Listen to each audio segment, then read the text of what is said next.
Salut à toutes et à tous les amis, j'espère que vous allez bien. Dans cette vidéo, très rapidement, le déballage, la présentation et plus tard les tests d'une caméra embarquée ou caméra de véhicule, dashboard comme on l'appelle, que j'ai acheté ce matin chez Action pour la modique somme de 15 € et des poussières. C'est un produit, je vous l'annonce tout de suite, qui ne fait pas de miracle, c'est plutôt un appareil qui relève du gadget plutôt que d'un appareil sérieux. Mais par curiosité, je me suis dit je vais quand même la tester depuis le temps que je tente de le faire. Donc il est livré, comme vous le voyez, sous blister. Donc très rapidement, donc, de la marque Nortec. Alors, j'ai pas pris le temps de vérifier sur internet s'il y avait un site Nortec, mais ça doit être un truc bidon, hein, une marque bidon. Voilà, donc prenez le temps de regarder. Voilà, dashboard camera HD. Voilà, input 12 volts, 24 volts. Ici, je vous laisserai lire exactement. C'est très petit. Voilà, ensuite, il y a du blabla. Bon, je fais un petit zoom pour tout le monde. On sait jamais qu'il y a un Polonais, un Néerlandais, un Allemand, un Britannique qui lise. Voilà, vous faites arrêt sur image et vous lisez les specs de l'appareil très rapidement. Voilà, et pour le Deutsch. À l'intérieur du blister, nous avons la notice utilisateur éditée en plusieurs langues et écrite en vraiment très petit. Voilà, ça se résume à ça. Ensuite, nous avons le cordon en USB 2.0 d'environ 40-50 cm de long. Le cordon allume-cigare pour pouvoir connecter la dashcam dans son véhicule, doté d'une extrémité coudée. Donc en termes de longueur, ça doit faire du 1,50 m, 1,80 m, pas plus.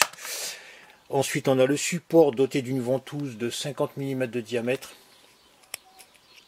et d'un bras articulé à 360 degrés pour pouvoir faire pivoter la dashcam. Donc l'écrou de serrage, donc la fixation qui va permettre de serrer, desserrer la dashcam sur le pare-brise. Voilà ce qu'il y a de plus basique.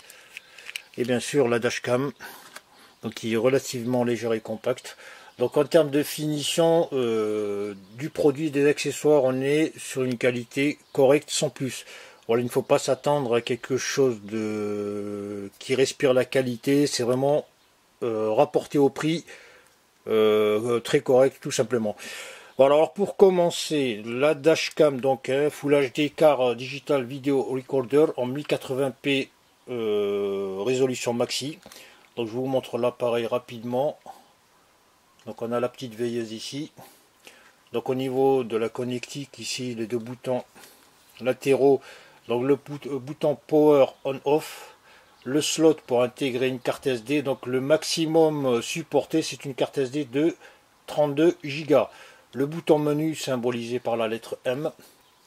De l'autre côté, on a le port AV et le port donc d'alimentation. Voilà pour ce qui est de la connectique sur l'extérieur de l'appareil.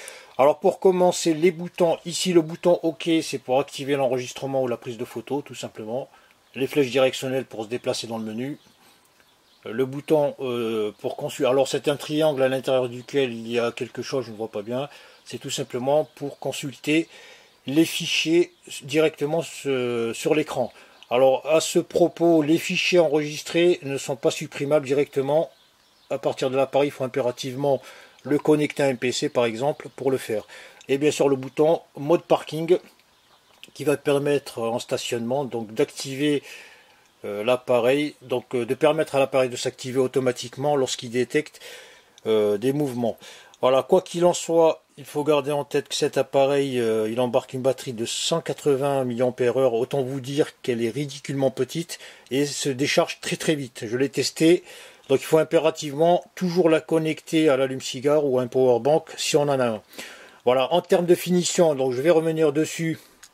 Donc ici, vous avez on va dire le connecteur, hein, tout simplement pour brancher le support de cette manière. Voilà, c'est très rapide. L'appareil en soi est très facile à prendre en main. C'est intuitif. Aucun besoin de lire la notice pour l'activer. Voilà, en termes de finition, je vais vous montrer un petit défaut flagrant hein, qui prouve que ce truc c'est plus un jouet. Vous voyez l'écran. Alors je ne sais pas si c'est du verre ou du plastique. Vous voyez au niveau de la finition en bordure, donc l'écran est incliné. Donc la partie gauche est plus creuse que la partie droite. Voilà, donc la finition c'est vraiment... c'est du cheap. Voilà, tout simplement pour résumer la qualité de ce produit. Donc pour l'activer, une simple pression sur le bouton on-off. Voilà, ça s'allume. Donc sur l'écran, les indicateurs principaux, vous voyez automatiquement il s'est mis en mode vidéo, il enregistre, donc je vais le désactiver en appuyant sur OK. Donc tout en bas à gauche, vous avez l'état de la batterie. Ensuite, l'icône de la carte SD qui indique que la carte SD est montée. Tout en bas, vous avez l'horodatage, donc la date et l'heure. Ici, l'exposition 0. Ici, tout en haut, la caméra qui indique que je suis en mode caméra. Et juste en dessous, il y a une caméra avec 10. Alors ça, c'est tout simplement pour indiquer que je suis en train d'enregistrer en séquence 10 minutes. Puisqu'on peut faire, je crois, en 3 minutes, 5 minutes, je vous montrerai par la suite. Le micro est activé, il y a la petite icône. Ici, donc, le format, donc je suis en 1080 Full HD. Et tout en haut, il y a le temps d'enregistrement que je pourrais faire sur une carte de 32 Go. Voilà, du moins ce qui reste à occuper en termes d'espace en résolution 1080 FHD. Voilà, pour accéder au menu, donc le bouton M en façade. Voilà, on arrive sur l'interface. Alors à ce niveau, c'est pas tactile, il faut impérativement se déplacer en utilisant les flèches directionnelles. Donc je vais commencer par résolution. Voilà, on fait OK pour consulter le libellé ou la rubrique. Donc le maxi c'est du 1080 FHD. Je descends, je vais vous montrer la réseau la plus faible qui est de 640, etc. Donc je reviens au menu. On va faire un tour enregistrement en boucle, ça c'est pour le looping. Donc comme je vous disais, on peut faire varier donc les rushs. Vous pouvez enregistrer des vidéos de 5 minutes ou de 10 minutes. Alors entre les deux, l'enchaînement se fait très rapidement, il y a un petit décalage d'une seconde environ. Voilà, c'est pas très méchant. Donc on revient en arrière. Ensuite on a compensation de l'exposition. Ensuite on a donc la détection de mouvement. On peut l'activer, le désactiver. Vidéo audio. Donc ça c'est pour vidéo audio. Alors ça je sais même pas c'est à quoi ça sert ça. Vidéo audio. Qu'est-ce que c'est que ce libellé? Peut-être pour indiquer, bon je ne sais pas, peut-être pour indiquer que je suis en mode vidéo, pour afficher la petite icône, je ne sais pas. Label date et heure, dans ça c'est pour jouer sur l'horodatage. Activer ou désactiver l'affichage écran de la date et de l'heure. Capteur de gravité, le J-sensor. Alors ça je ne l'ai pas testé. Bon c'est plus du gadget que quelque chose de sérieux, autant vous le dire. Voilà, ça veut tout simplement dire qu'une fois activé, il va capter les mouvements, les vibrations. Et déclencher donc l'enregistrement, je suppose. Voilà, ensuite je vais appuyer ici pour développer ce qui reste du menu. Mode stop. Donc à l'arrêt, donc voilà, tout simplement à l'arrêt. Donc si on paramètre sur 2G, 4G. Donc ça c'est la sensibilité du J-sensor qui va permettre de déclencher l'enregistrement. Bon ça je ne l'ai pas utilisé, je trouve ça inutile. Date et heure, ça on l'a vu, c'est pour le redatage. Donc vous paramétrez votre date et heure. Donc ici j'ai remarqué avec mon appareil que lorsque la batterie se vidait totalement, il fallait reparamétrer la date et l'heure. Arrêt automatique, je suppose que c'est pour indiquer à l'appareil de s'éteindre au bout d'un certain temps, 1 minute, 3 minutes. Ensuite, économiseur d'écran, c'est pareil, éteindre au bout de, donc ça peut aller de 3 à 10 minutes. Ensuite, on a le bip sonore que vous entendez lorsque j'exerce une pression sur le bouton qu'on peut activer et désactiver. Et ensuite paramètres de langue. Donc ça c'est au niveau des langues. Je vais vous montrer, on ne sait jamais qu'il y ait des utilisateurs non francophones. Donc polonais, coréen, italien. Qu'est-ce qu'on a en dessous? Deutsche, grec, espagnol. Ça c'est quoi? C'est de l'hindou ça. Et donc voilà, chinois, mandarin, classique, etc. Voilà, donc ça c'est pour les langues. TV mode, ça c'est pour le PAL-SECAM, le NTSC je suppose, voilà, ok. Fréquence de la lumière, donc ça c'est pour le balayage. La fréquence, donc 50-60 Hz. Le remplissez la lumière, je suis en train de lire sur l'écran de contrôle, remplissez la lumière. Alors qu'est-ce que c'est? Éteindre ouvert, c'est pour la luminosité ça. Format, donc ça c'est le format, formatage tout simplement. Réglage par défaut, donc c'est pour un réglage, retour réglage usine. Et pour terminer, la version de l'appareil, donc Une extension énorme, hein. C'est un train de marchandises. Voilà. Alors pour le filmage, le footage, donc on appuie tout simplement sur le bouton OK automatiquement. Donc vous voyez que l'appareil là il s'est éteint, il n'y a même pas 20 minutes il était plein. Voilà, ça c'est dû au fait que la batterie se décharge très vite. Donc pour continuer, je vais impérativement devoir le connecter à un powerbank. Donc si vous faites une sortie d'1 heure, vous allez voir qu'il va s'éteindre 2 fois. Parce que la batterie 180 mAh, c'est vraiment... il faut impérativement le brancher pour continuer. Donc on disait, pour enregistrer, il faut appuyer sur le bouton OK. Et automatiquement vous avez donc le bouton. Voilà, là ça tourne. Donc je suis en mode caméra et comme je vous l'ai dit, je fais des séquences de 10 minutes. Pour arrêter, j'appuie sur le bouton OK. Voilà, pour consulter ce que j'ai pris en photo et vidéo. Donc je vais prendre une photo de cette batterie d'appareil à photo. Donc là il faut basculer sur ce bouton. Voilà, je suis en mode caméra, vous voyez tout en haut à gauche le picto là. Et là je fais OK également pour prendre une photo en 8 mégapixels. Donc pour consulter, comme je vous l'ai dit, alors à ce stade on ne peut pas supprimer que ce soit des photos ou des vidéos, il faut impérativement le brancher à son PC par exemple pour le faire. Voilà, je vais consulter, j'appuie ici. Voilà, donc là j'ai mon petit pic, donc c'est une image. Donc pour circuler à l'intérieur, donc je fais comme ça. Deuxième image, non c'est la première, le Movie 1, donc voilà, j'appuie sur le bouton OK pour visualiser. Voilà, tout simplement. Et revenir ensuite au mode, comment dire, normal sur l'interface, donc pour filmer ou prendre des photos. Voilà les amis, je suis dans la voiture, je m'apprête à démarrer, donc je suis en 1080 Full HD. Et une fois n'est pas coutume, il fait super beau, donc je vais vous montrer ce que ça donne en termes de résolution. Et en même temps, vous pourrez juger par vous-même de la qualité audio, puisque donc je suis dans la bagnole. Et j'essaie de parler assez fort pour voir un petit peu ce que ça va donner par la suite. Voilà, et c'est parti, je démarre.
De qui?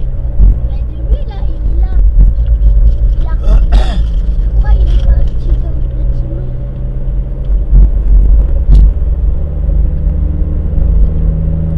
Il a pris ses photos dans les machines.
Voilà les amis, cette vidéo est terminée. En conclusion, je vais rester sur ma position initiale, à savoir que cette dashcam relève plus du gadget ou du jouet qu'un appareil digne de ce nom. Alors en termes de rapport qualité-prix, ça vaut ce que ça vaut, c'est correct, bien que le produit, depuis qu'il a été commercialisé, il a pris facilement 50% de sa valeur. Voilà, donc en termes de finition, c'est toujours pareil, c'est moyen, c'est relatif au prix. Quoi qu'il en soit, vous avez observé, donc vous avez visualisé les échantillons que je vous ai mis de vidéo. Donc quand il fait super beau, à la rigueur, on est sur un résultat potable. Donc c'est pas vraiment du 1920 par 1080, mais c'est correct. Par contre, dès que le temps se gâte, donc en termes de restitution des détails, on est sur des vidéos de mauvaise qualité. Et je vous passe donc les vidéos faites la nuit. Voilà, quoi qu'il en soit, c'est pas un produit que je vais conseiller, monsieur tout le monde, dans le sens où si vous cherchez vraiment une caméra digne de ce nom, préférez rajouter une poignée de dollars et acheter quelque chose de plus sérieux et de plus costaud. Voilà, donc ça, à moins que vous ayez un gamin qui cherche une dashcam pour monter sur sa trottinette, ça fera largement l'affaire. Pour le reste, passez votre chemin, il y a mieux sur le marché. Quoi qu'il en soit, voilà, cette vidéo est terminée. N'oubliez pas de liker, de commenter, de partager, de vous abonner. C'est toujours gratuit. Si d'ici la fin de cette année, je ne publie plus de vidéos, donc je vous souhaite une très bonne année 2020. Meilleurs vœux, prospérité dans vos affaires, réussite dans vos études, et beaucoup de santé et de paix. Je vous dis les amis, hasta la vista.